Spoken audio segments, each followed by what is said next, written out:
mo mọ gbogbo tó jẹ́ tuntun pátá nínú fújì wa mo mọ ohun tọ́pọ̀lọpọ̀ mọ o Òṣùpá mo mọ gbogbo tó jẹ́ tuntun pátá nínú fújì wa mo mọ nǹkan tó jẹ́ pohùn àtijọ́ ni mo máa nà bí Pàṣọ nínú olórin fújì o mo máa nà bí Òṣùpá sáré dán pápá ọba mo bá bá sí dó ọba aláṣàkáṣà òun mo máa nà bí Bàrúsátì kọlọmbà àdìfọ̀rùnkẹ́ wọn àwọn tó jáde látara àwọn sàbẹ ni ìmísí ànábì ò ṣe fi wé ti sàwábà ẹ má fi mí sí Jésù ọmọlẹ́yìn ẹ̀ tó tẹ̀lé kò yé ni èmi ni yé ni èmi Ọlọ́run ló ń jẹ́ èmi ni kẹ́dà yé ni èmi ni ẹ má ní àwa ni ẹ yé ni àwa Ọlọ́run ló ń jẹ́ àwa kẹ́dà yé ni àwa ni. mo mọ ohun tó pọ̀.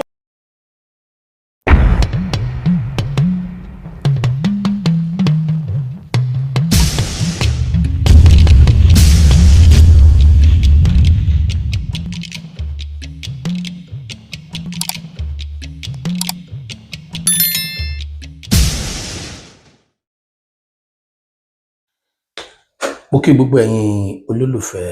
Àtìbà YouTube channel, mo kí kú ọjọ́ méjì kú ọjọ́ mẹ́ta. Ẹ kú dédé àsìkò yìí ọ̀dẹ̀ ọ̀dọ̀ bí. Torí tọ̀dẹ̀ ọ̀bá dùn kò sọ́mọ tálíkà tí ó ròde ẹmu. Ẹ máa wò pé ẹ ti rí mi lórí ìkànnì yìí ó tó jọ́ méjì jọ́ mẹ́ta. Ìdùnnú náà ni, àlàáfíà ni, ayọ̀ ni. Mo sì máa lọ sílé ọkọ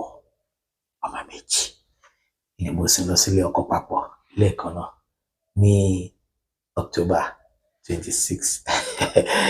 Mo dúpẹ́ lọ́wọ́ gbogbo ẹ̀yin olólùfẹ́ mi tẹ́ kí mi kú oríire ilé ayọ̀ kárí gbogbo wa náà. Ọ̀pọ̀lọpọ̀ tó sì kí mi náà tó ní tó ń jò labákà àtàkà bímọ ayọ̀ ń tàkà. Wọ́n ti bí ẹ̀kọ́ náà sì ti bímọ torí inú orí ayé nínú kan tá wálé ayé wá ṣe òun náà nìyẹn. Mo dúpẹ́ lọ́wọ́ Ọlọ́run, mo dúpẹ́ lọ́wọ́ gbogbo ẹ̀yin tí ẹ bá mi kọ́wọ́ dùnú oore dùnú ni wọ́n lé ẹnì kọ̀ọ̀kan wa. Ilé ni ò fún mi láàyè àtàǹfààní láti dá sí gbogbo ọ̀rọ̀ tó ń lọ ṣùgbọ́n lágbára Ọlọ́run bí mo ṣe padà dé yìí gbogbo náà láyànjú ẹyọ kọ̀ọ̀kan gẹ́gẹ́ bẹ́ẹ̀ sì mọ̀ pé nílé iṣẹ́ Àtìbà TV channel peacemaker la wà. A kì í gbè lẹ́yìn ẹnìkan àdẹ̀kí nítorí àsọdùn ká sọ tí ò yẹ ká sọ tàbí ká sọ̀rọ̀ tí ò bófin mu tàbí tí ò bá ìlànà mu tàbí ká máa fìfẹ́ hàn pé bóyá torí pé a fẹ́ràn ẹnìkan jẹ nìkan lọ no àwa ò kì í ṣe bẹ́ẹ̀ àti pé táwa náà gbé dání kò gbà bẹ́ẹ̀ tí báwọn kan wà àwọn apá kan wà wọn á ní àjàmbádàn tí máa ṣe rí inú múfì báyìí no forget ádẹ́rẹ́ àwọn kan tí wọ́n á ní ọ̀bọ̀ ẹ̀mí ìgbà tiẹ̀ rárá ìgbà yìí kọ́ ló lè fẹ́ ni tán bó kí wọ́n ṣáà máa gbàdúrà nínú 100 èèyàn tọ́gọ́ta bá bú ni tógójì bá yẹn ni tó èèyàn gbìyànjú torí èèyàn ò lè káyé já àdúpẹ́ àwọn kan bẹ́ẹ̀ gẹ́gẹ́ tó bá ń ṣe dáadáa wọn á tó máa bínú ẹ̀ àbóòtú rí òun rí bẹ́ẹ̀ ni àwọn alábìínú gbáyé nìyẹn tó pé inú wọn ìdùn sí nǹkan rẹ̀ tẹ bá kíyèsí irú wọn wọn máa ugly ni tẹ bá tún kíyèsí irú wọn wọn máa rù ni torí pé gbogbo gbà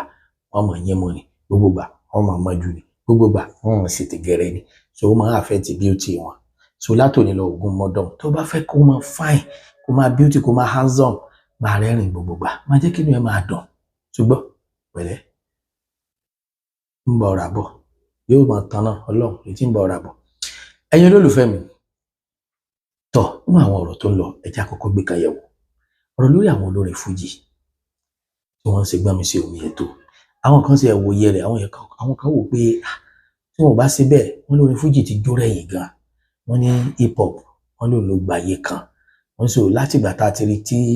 Alhaji King Saheed Osupa Alhaji Wasiu Alabi Pasuma Alhaji Sule Alao Malaika àtàwẹ́wẹ́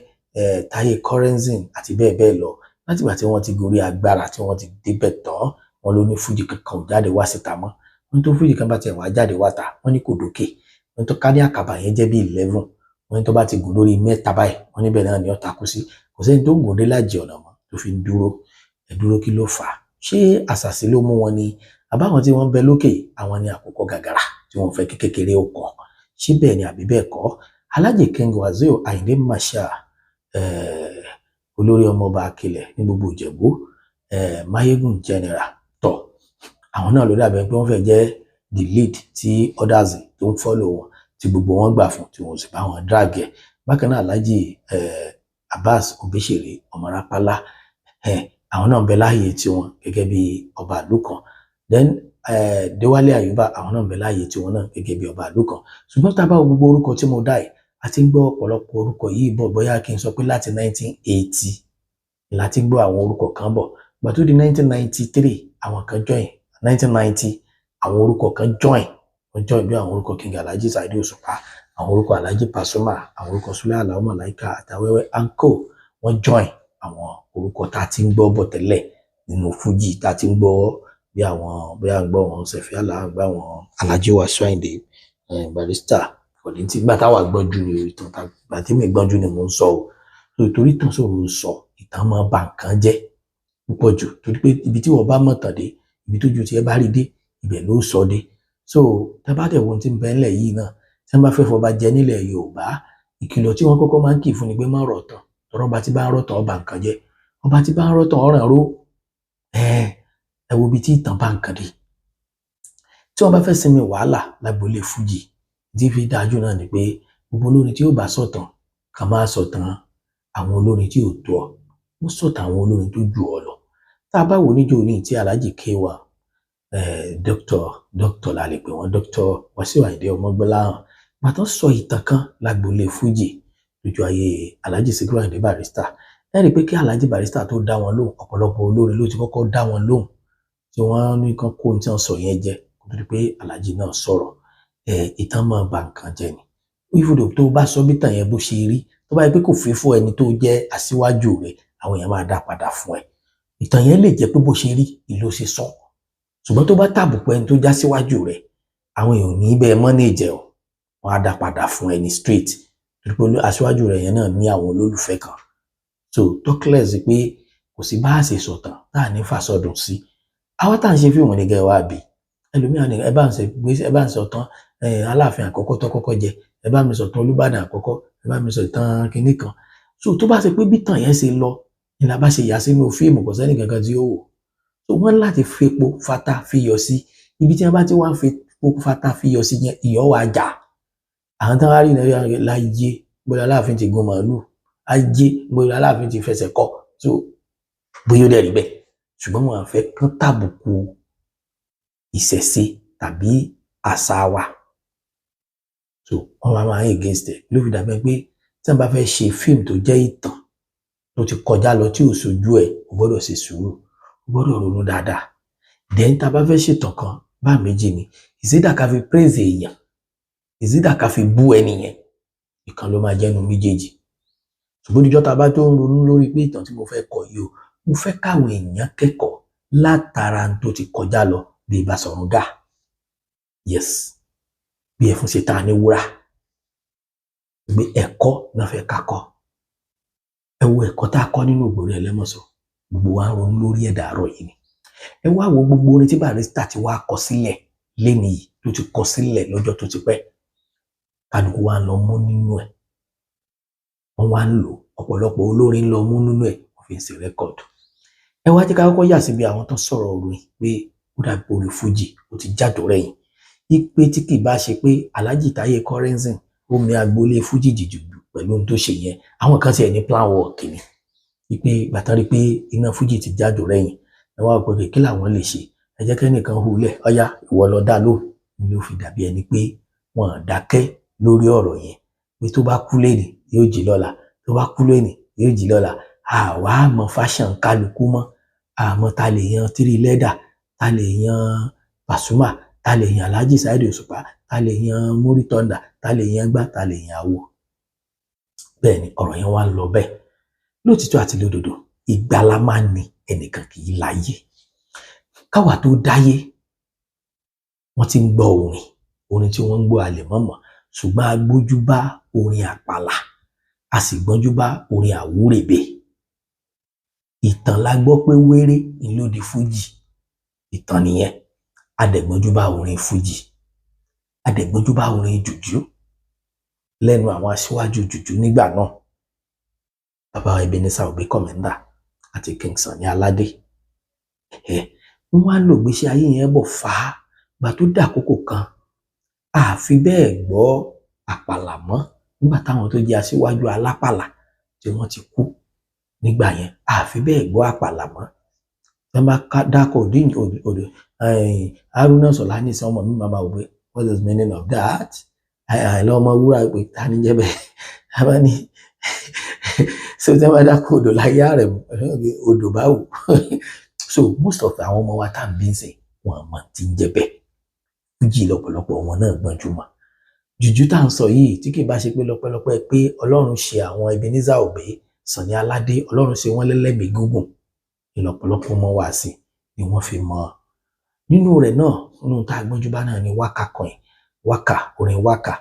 wákà yìí pín sọ́nà tó pọ̀ ó dẹ̀ níbi kálukú ṣe ń kọ ṣùgbọ́n ní tó gbé lérí nígbà táwa dáyé tá a gbọ́njú bá òun náà ní kọrin Alájà Sàláwà Àbẹ̀ní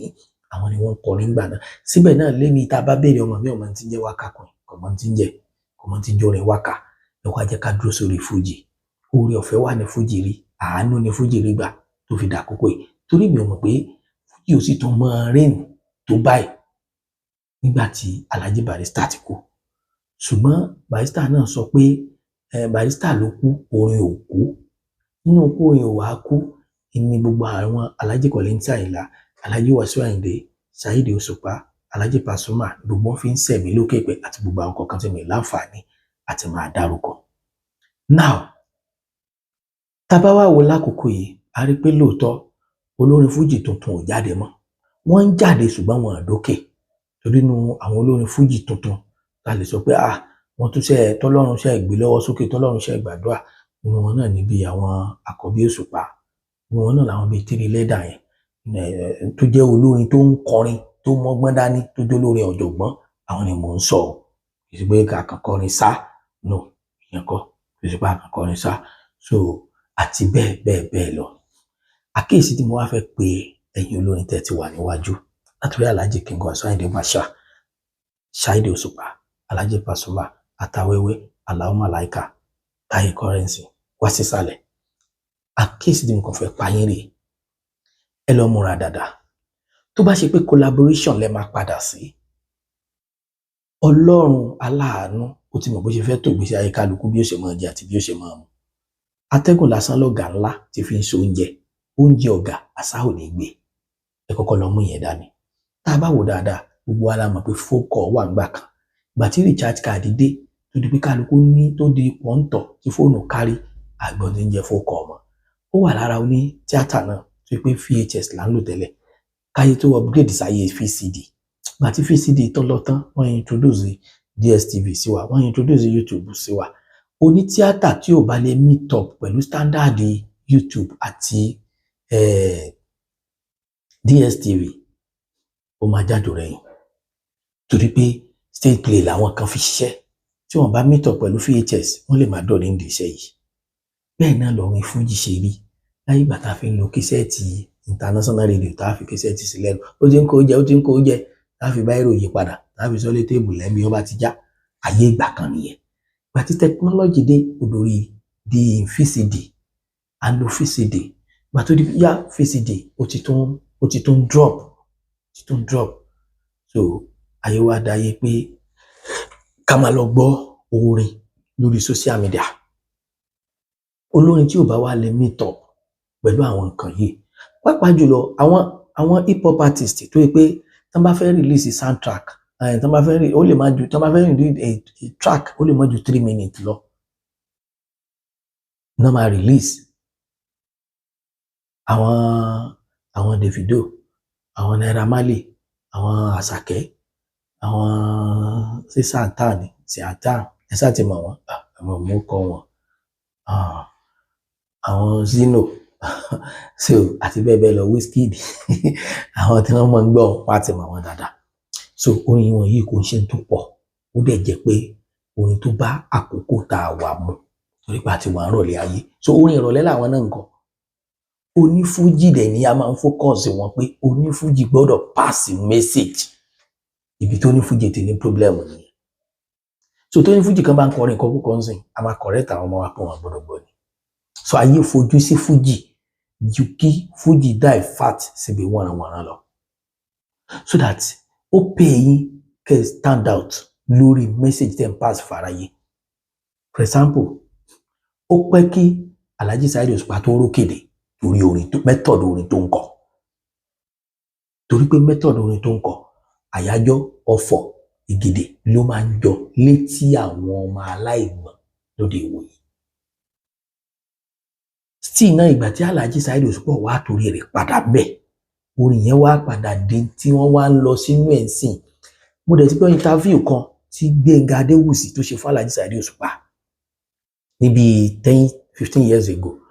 Alhaji Saheed Osupa sọ pé reason tó ń wòlé padà bí orin yẹn ni pé òun fẹ́ kí orin òun jẹ́ akaba materials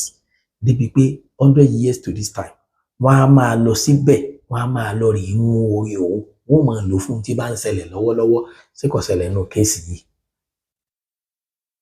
Ẹ wo kéèsì yìí láti gbà tí wàhálà Alhaji Taye Currency Pasuma TV leader tó ti ṣẹlẹ̀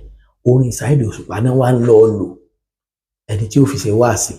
ẹni tí ó fi béèbú ẹni tí ó fi ṣe correction ẹni tí ó fi bà nǹkan jẹ́ orin yìí náà ń lò.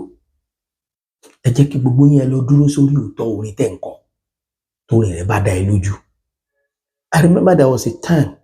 Alhaji Sikiru Ayinde Barrister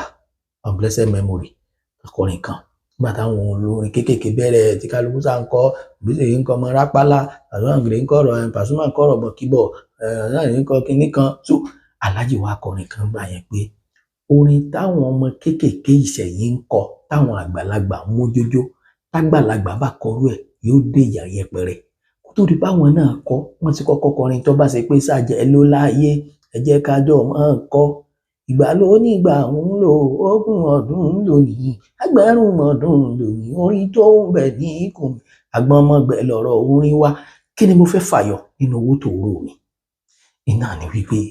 ibi tí ayé bàjẹ́ dé lásìkò yìí àwọn èèyàn sì ń gbọ́ orin fújì. Orin fújì tí wọ́n wà ń gbọ́ kí ni wọ́n ń reserve ń bẹ̀ kí ni wọ́n fi ń ṣe? Ẹ try láti jẹ́ kó orin fújì máa tún ayé ṣe. Ìjà ò dọ́là orúkọ ní sọ ni. Tẹ́ ẹ bá dúró lórí level tẹ́ wà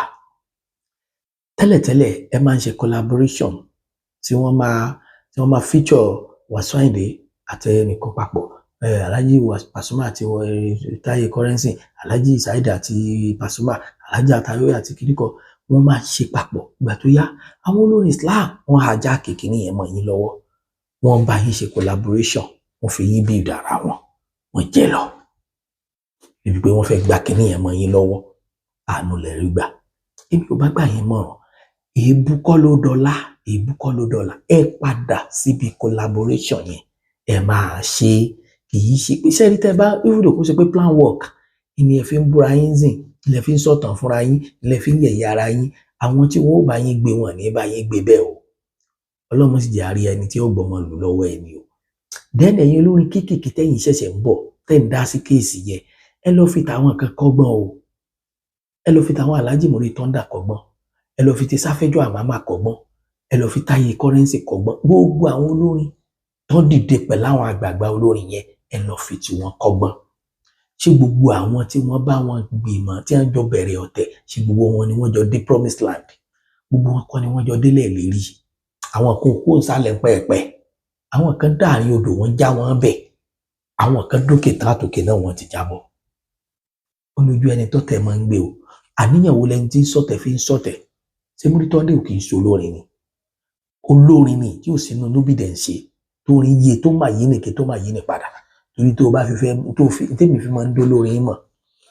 náà ni pé tólórin àtolórin kan tí wọ́n bá jọ ṣe collaboration bóyá lórí stage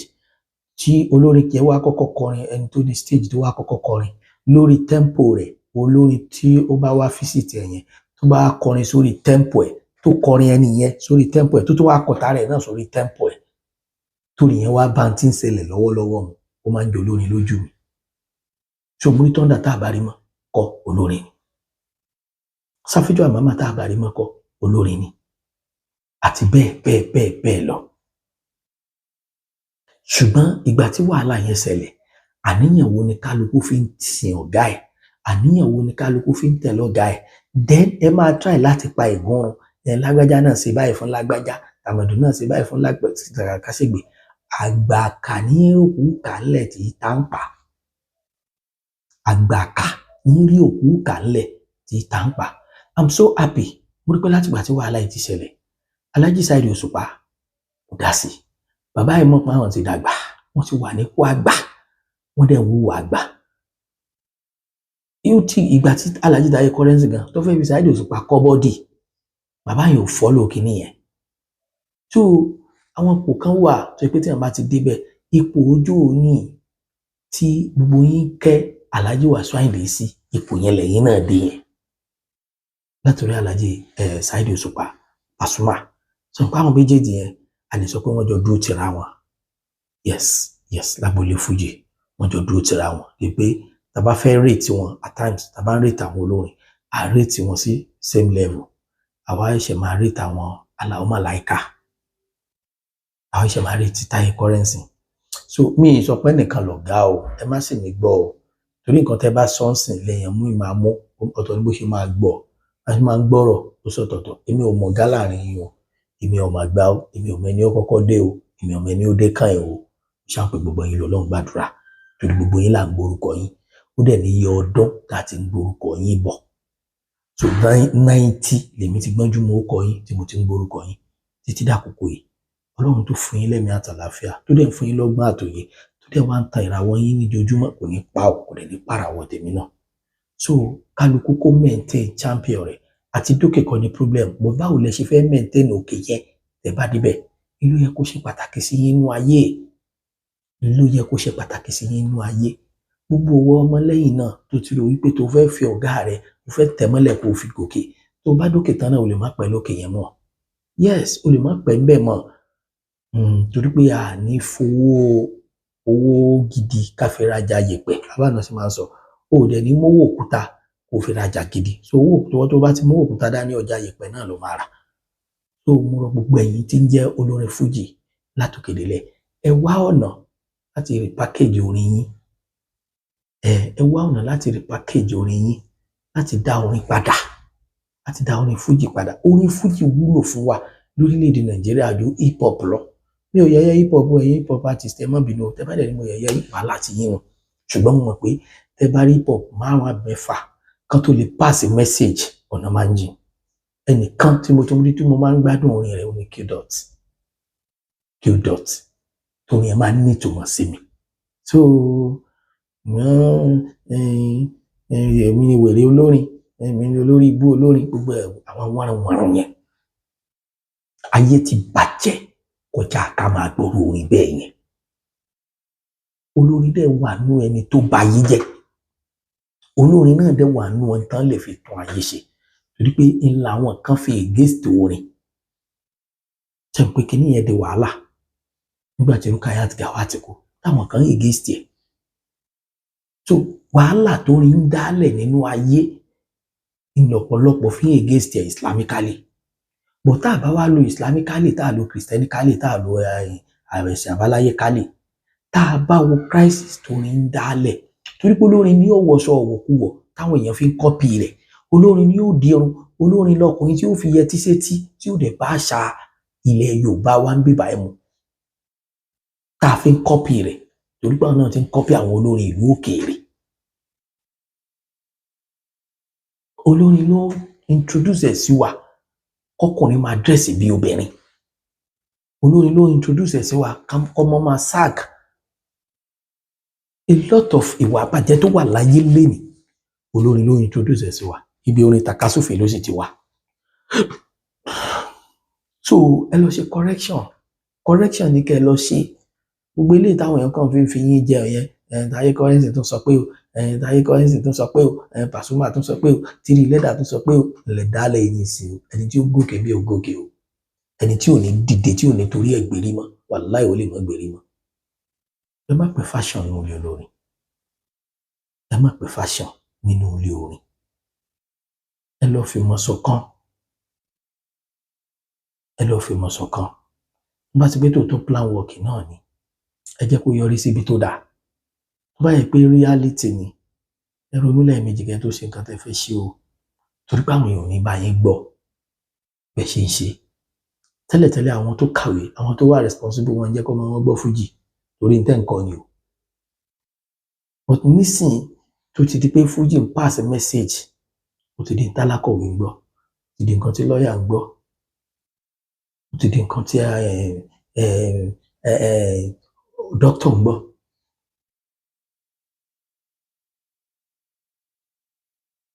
so ẹ try láti amend, ẹ try láti ṣe correction. Ọlọ́run á máa kún yín o, mo gba aládùúrà fún yín. Wọ́n á fáná ọmọ kánálì, Ọlọ́run á gbé gbogbo yín ga, ẹ̀yin tẹ́ ti ga náà, ẹ̀ ní jábọ́, àwa náà ò ní jábọ́, àní ṣubú o, àní ṣubú ẹ̀mí, àní ṣubú ara. Ẹ̀yin olólùfẹ́ mi, ẹ lọ bá mi subscribe sórí Àjànbàdàn Òjó TV. Àjànbàdàn Òjó TV, ẹ bá mi subscribe sí, kẹ́ lọ bá mi subscribe sórí Àtìbà TV. Ojú ò ní tì yín. I love everybody.